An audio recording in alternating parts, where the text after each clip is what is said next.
Hi, my name is Deepthi Sankar and I'm a junior at Washington. Hi, my name is Amelie Muataya and I am a sophomore at Washington High School. Today we're going to be talking about influencer culture and how it impacts the youth of today. Yeah. Okay, so what do you think influencer culture really is? I believe that influencer culture is the culture that influencers have set aside to influence young children and teenagers and even adults. So do you think influencer culture is good or bad? I don't necessarily think it's good or bad, but I do think that the influences of today are leaning down to a bad spiral of advertising things that should not be advertised to the media. Can you expand on that? Where do you see this?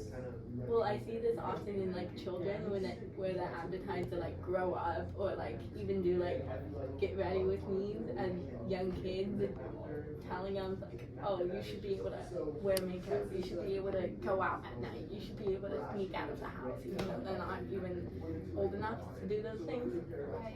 And do you think that TikTok really boosts this kind of ideology?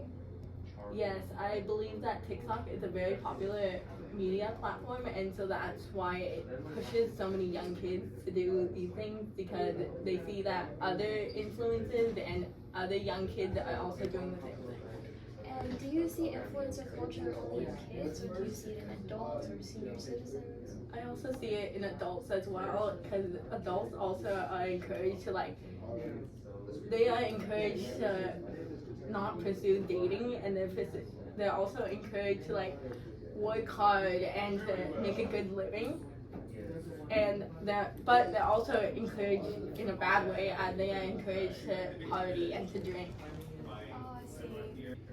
Do you have any examples of people who influence others in a bad way? For example, on TikTok, do you know any TikTok creators?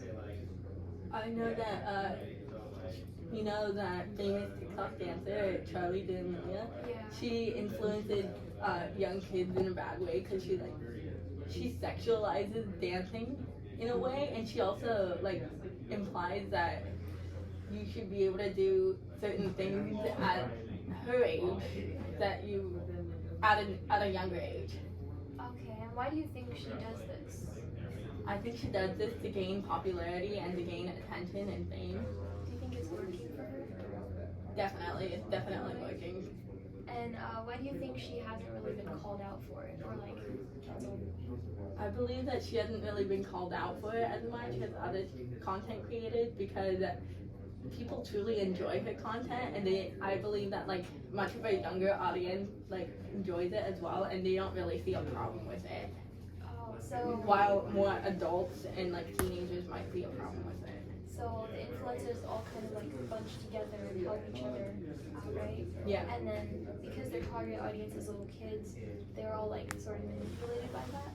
Yeah. Is that what you're saying? Yeah, definitely. What do you think about family channels? Oh, I think they're really toxic, because they're encouraging they're suggesting that every kid in the family should be able to get famous just for the benefit of the parent. They're not really benefiting children in any way. They're preventing them from learning and education, and they're giving them access to social media at a really young age, which is probably really bad. So do you think even if the kids consent to being on a family channel, do you think the parents should still put them on it, or no? I don't believe that the parents should still put them on it, because their parents themselves, they know that kids can be manipulated easily, and they can be influenced really easily to do bad things. Do you have anything else to say about this topic? No. Okay, thank you so much for being on it. That's it for today.